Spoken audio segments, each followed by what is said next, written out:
نبی کریم صلی اللہ علیہ وسلم کے نواسے حضرت امام حسین رضی اللہ تعالیٰ عنہ کی شہادت بھی یوم عاشوراء کو اور 10 محرم الحرام کو ہوئی۔ اس وقت ہمیں اور آپ کو اور پوری امت مسلمہ کو ضرورت اس بات کی ہے، میں نے پچھلے جمعے بھی عرض کیا تھا کہ اسلام کی تعلیمات میں ہونے والے تاریخی واقعات ہوں یا قرآن کریم میں جو ہے بیان کیے گئے واقعات ہوں، یہ قصے کہانیوں کی کتاب نہیں ہے، یہ دل بہلانے کے لیے سنانے کے لیے واقعات نہیں ہے، یہ عبرت کے لیے۔ فَاعْتَبِرُوا يَا أُولِي الْأَبْصَارِ، اللہ قرآن میں فرماتے ہیں اے عقل مندو ان واقعات سے عبرت حاصل کرو، ان سے تمہیں کیا سبق مل رہا ہے وہ سبق حاصل کرو اور اس پر عمل کرو۔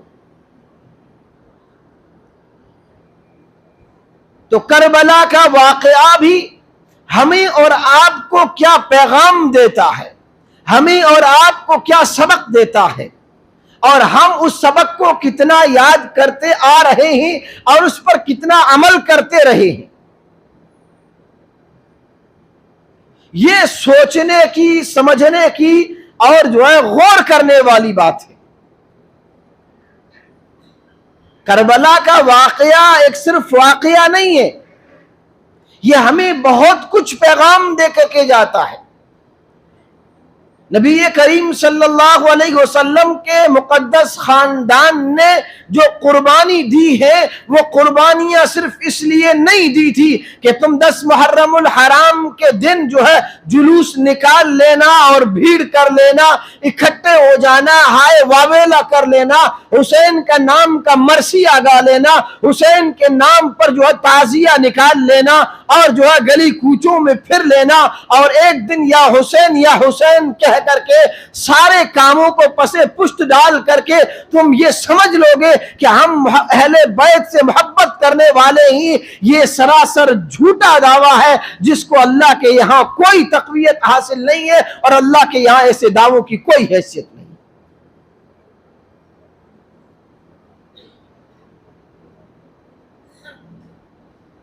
عجیب ماحول بنا ہوا ہے ہمارے معاشرے کا، 10 محرم الحرام آئے گا، سارا زور تعزیے پر دیا جائے گا، جلوس پر دیا جائے گا۔ کسی نے بھی آج تک یہ سمجھنے کی کوشش نہیں کی اور یہ جاننے تک کی کوشش نہیں کی کہ جو کام ہم کر رہے ہیں کیا شریعت محمدی میں علی صاحب الصلاۃ والتسلیم، کیا نبی کریم صلی اللہ علیہ وسلم کی لائے ہوئی مقدس شریعت میں اس کی گنجائش بھی ہے کہ نہیں ہے؟ جو کام ہم کر رہے ہیں کیا یہ کام ہمیں کرنا چاہیے تھا یا نہیں کرنا چاہیے تھا؟ جو کام ہم کر رہے ہیں یہ اہل بیت اور صحابہ کرام سے محبت کرنے والوں کے کام ہیں یا ان سے دشمنی رکھنے والوں کے کام ہیں؟ نہیں، کبھی جاننے کی ہم نے کوشش نہیں کی، کبھی اس کا پس منظر، اس کا بیک گراؤنڈ جاننے کی ہم نے کوشش نہیں کی۔ کیوں؟ اس لیے کہ یہ جلوس وہ جلوس ہیں جس میں ہماری خواہشات کی تکمیل ہوتی ہے، ہمارے جذبات کو پورا کیا جاتا ہے، اس کے علاوہ ان جلوسوں کی کوئی حیثیت نہیں ہے۔ بہت سارے ایسے بیٹھے ہوں گے بس جلوس کی مخالفت میں ایک لفظ سنتے ہی ہمارے ذہنوں میں یہ خیال آتا ہے کہ تعزیہ کی، جلوس کی مخالفت کرنے والا یہ حسینی نہیں ہے، یہ اہل بیت کا دوست نہیں دشمن ہے، یہ محبت رسول والا نہیں ہے گستاخ رسول ہے۔ میں اپنی بات آپ پر نہیں تھوپ رہا ہوں، نہ آپ کو مجبور کر رہا ہوں، لیکن حقیقت کو جاننا اور اس کو سمجھنا یہ مسلمان کی ہر ایک کی ذمہ داری ہے۔ دین کے مسئلے کو سمجھنا اور جاننا اور اس کو پرکھنا اور اس کو قرآن اور حدیث کی کسوٹی پر پرکھنا یہ ہم میں سے ہر ایک کی ذمہ داری ہے۔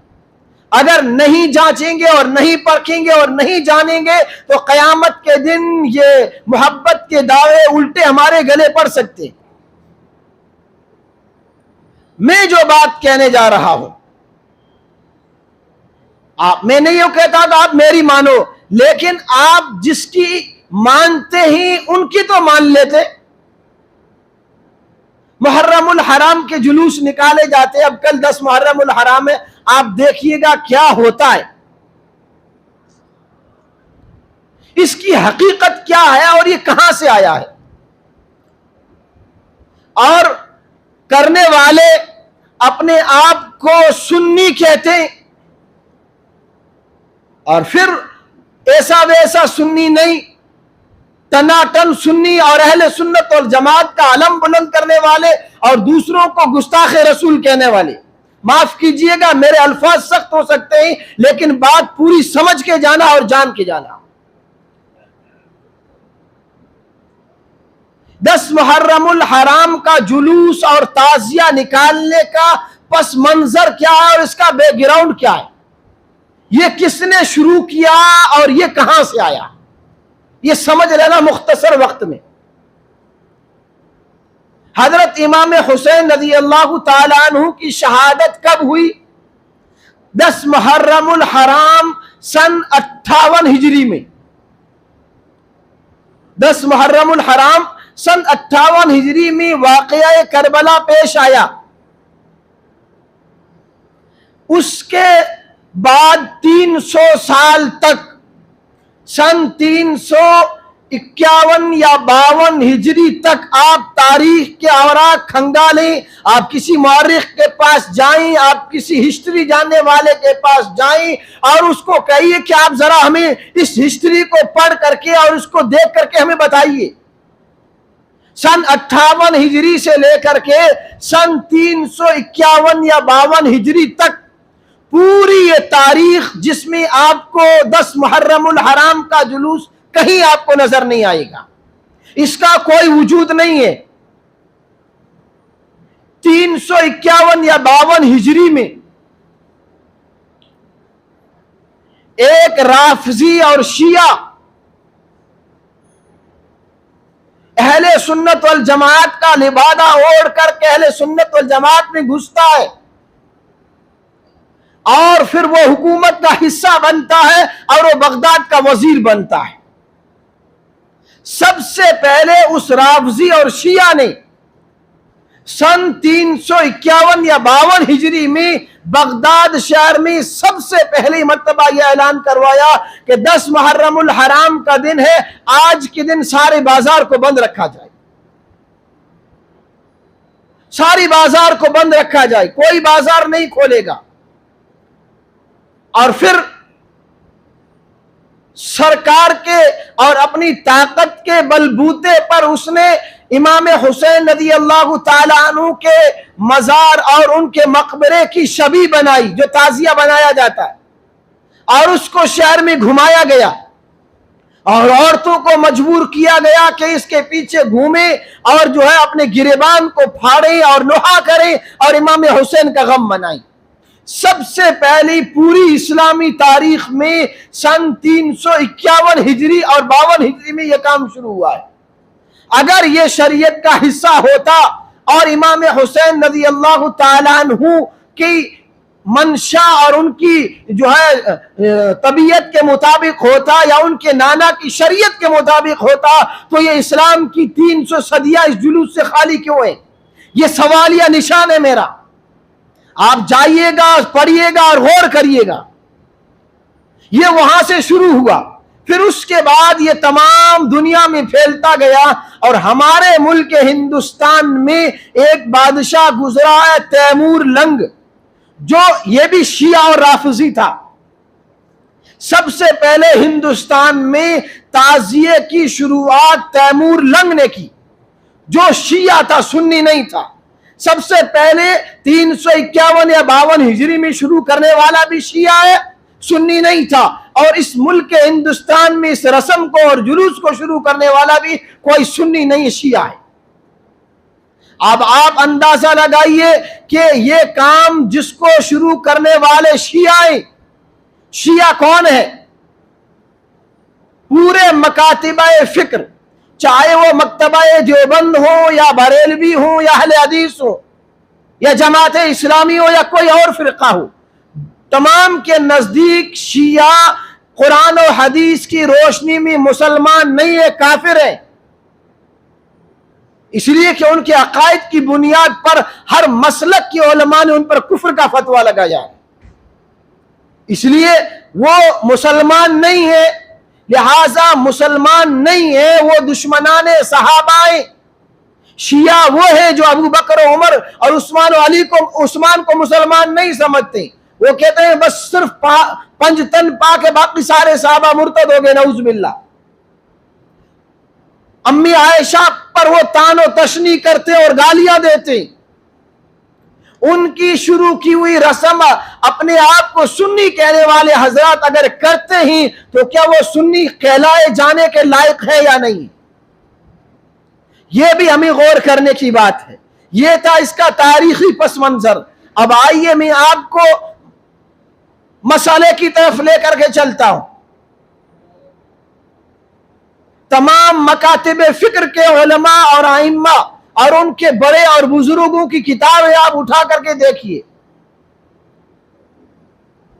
اور جو اس رسم کو سب سے زیادہ پرموٹ کر رہے اور کرتے ہیں وہ اپنے آپ کو اہل سنت والجماعت کہلاتے ہیں، اور ان کے جو مسلک کے بڑے ہیں جن کو فالو کرتے ہیں، مانتے ہیں، امام احمد رضا خان صاحب بریلوی رحمت اللہ علیہ، جو اعلیٰ حضرت ہیں اور ان کے مسلک کے سب سے بڑے ہیں، جن کا ہر حکم اور ان کی کتابوں پر جو ہے ان کے مسائل کو بیان کیا گیا، ان پر اپنے آپ کو سنی کہلانے والا یقین رکھتا ہے۔ اگر میں دیوبند کی کتاب سے آپ کو کہوں گا آپ نہیں مانیں گے، اس لیے کہ آپ کہیں گے دیوبندی کی کتاب سے امام احمد رضا خان صاحب کی کتاب سے بتائیے۔ امام احمد رضا خان صاحب کی سب سے بڑی فتاوی کی کتاب ہے، جو چوٹی کی کتاب ہے، اپنے اس مسلک میں سب سے بڑی کتاب سمجھی جاتی ہے، فتاوی رضویہ۔ آپ اس کتاب کو کھولیے اور اپنے عالم اور امام سے جا کر کے کہیے کہ اس کتاب میں یہ لکھا ہوا ہے یا نہیں ہے۔ امام احمد رضا خان صاحب نے سوال کرنے والے نے سوال کیا کہ 10 محرم الحرام کے دن تعزیہ بنانا اور جلوس نکالنے کی شرعی حیثیت کیا ہے، کیا جائز ہے کہ ناجائز ہے؟ جواب میں امام احمد رضا خان صاحب اعلیٰ حضرت اپنی کتاب فتاوی رضویہ میں لکھتے ہیں کہ 10 محرم الحرام کے دن جلوس نکالنا اور تعزیہ بنانا یہ بدعت، ناجائز اور حرام ہے۔ میری مت ماننا، میں نہیں کہہ رہا ہوں آپ میری بات مانیے، میں آپ کا حوالہ دے رہا ہوں، آپ جا کر کے دیکھ لیجئے گا۔ اور آج تو بڑا ترقی یافتہ دور ہے، کیوں ہم شریعت کی نگاہوں سے اور شریعت کے مسئلوں سے آنکھیں موند لیتے ہیں؟ ہر موبائل کے اندر سارے فتاوی آن لائن موجود ہیں، آپ گوگل کے سرچ کریں گے سارے مسائل اور سارے فقہ اور سارے فتاوی آپ کے سامنے آ جائیں گے، صفحہ نمبر اور جلد نمبر کے ساتھ، پورے حوالہ کے ساتھ آ جائے گی۔ تو سب سے بڑی امام احمد رضا خان صاحب کی سب سے بڑی کتاب فتاوی رضویہ میں انہوں نے لکھا ہے کہ 10 محرم الحرام کے دن تعزیہ نکالنا اور جلوس نکالنا ناجائز ہے، بدعت ہے اور حرام ہے۔ پھر سوال کرنے والے نے سوال کیا کہ اس میں حصہ لینا اور یا اس کے جاتے ہوئے کو دیکھنا کیا جائز ہے کہ نہیں جائز نہیں ہے؟ تو جواب دیا کہ جو چیز کرنا ناجائز ہو، جس کا نکالنا ناجائز ہو، اس کو تماشا دیکھنا اور وہاں کھڑے ہو کر کے اس کو دیکھنا یہ بھی ناجائز اور بدعت ہے۔ پھر تیسرا سوال یہ کیا گیا ہے، کیا تعزیے کے لیے چندہ دینا اور اس میں رقم لگانا اور فنڈ دینا جائز ہے کہ نہیں جائز ہے؟ جواب وہاں سے یہ آیا کہ تعزیہ جب نکالنا ہی ناجائز حرام ہے تو اس میں چندہ دینا بھی ناجائز اور حرام ہے. بدعات لکھا ہے کھلا، ضال اور گمراہ لکھا ہے. اب اتنی واضح دلائل کے باوجود، اتنے واضح فتاوی کے باوجود آپ لوگ یہ اس بات پر ہم لوگ کیوں غور نہیں کرتے ہیں کہ معلوم یہ ہوا کہ یہ چیز شریعت کا حصہ نہیں ہے. ورنہ کسی کے فتاوی میں تو ملتی. آپ مکتبہ اہل حدیث کی کتابیں اور ان کے فقہ کھنگال لیجئے، دیوبند مکتبہ فکر کی کتابوں کو کھنگال لیجئے، آپ کو کہیں پر بھی 10 محرم الحرام کے جلوس کی جواز کا فتویٰ آپ کو نہیں ملے گا. سب نے ناجائز اور حرام لکھا ہے. تو پتہ یہ چلا کہ یہ 10 محرم الحرام کا جلوس شریعت محمدی کا حصہ نہیں ہے، یہ اہل سنت والجماعت کا کام نہیں ہے، یہ دشمنان صحابہ اور شیعوں کا کام ہے، جس کو ہم نے اپنی خواہشات کو پورا کرنے کے لیے اور تماشا دیکھنے کے لیے اور جو ہے اپنے نفس کو خوش کرنے کے لیے ہم نے اپنے گھروں میں اور اپنے جو ہے معاشرے میں اس کو رواج دے دیا ہے. ہر عورتیں دیکھنے کے لیے جاتی ہیں تماشا والا، جو ہے بے پردہ عورتیں باقاعدہ تعزیے کو دیکھنے کے لیے جاتی ہیں اور دن بھر وہاں بے حیائی کے کام ہوتے. کیا امام حسین کا یہ پیغام ہے؟ کیا امام حسین نے کربلا میں گردنیں کٹا کر کے اور نبی کریم صلی اللہ علیہ وسلم کے مقدس خاندان کو جو ہے لہو میں ڈبو کر کے کیا انہوں نے ہمیں اور آپ کو یہ پیغام دیا تھا کہ 10 محرم الحرام کا جلوس نکال لینا تمہیں اہل بیت کی محبت کا حق ادا ہو جائے گا؟ ہرگز ہرگز نہیں ہے. امام حسین تو وہ ہیں جنہوں نے ہمیں اور آپ کو ہمیں اور آپ کو یہ سبق دیا ہے کہ شہادت سے ایک دن پہلے اپنی بہن زینب کو یہ وصیت کر رہے ہیں کہ بہنا میرا جو ہے میں اللہ کے راستے میں شہید ہو جاؤں گا، لیکن تجھے وصیت کرتا ہوں کہ تو گریبان مت پھاڑنا، تو جو ہے گریبان چاک مت کرنا، ہائے واویلا مت کرنا، میری میت پر نوحہ مت کرنا اور پردے کا اہتمام کرنا. امام حسین یہ پیغام دے کر کے جا رہے ہیں اور ہم اہل سنت ہونے کے باوجود، اپنے آپ کو سنی کہلانے کے باوجود بھی ہم لوگ اپنے گھروں میں اور اپنی خواتین کو کہاں لے کے جا رہے ہیں؟ یہ سوچنے کی اور سمجھنے کی بات ہے. تحقیق کریے گا. بہت ساری کچھ باتیں کہنے تھی، وقت بہت مختصر ہے. اللہ تعالی ہمیں عمل کی توفیق عطا فرمائے، عقل سلیم عطا فرمائے اور شریعت کے معاملے میں ہمیں سمجھ کر کے قدم اٹھانے کی توفیق عطا فرمائے. وآخر الدعوانا الحمدللہ.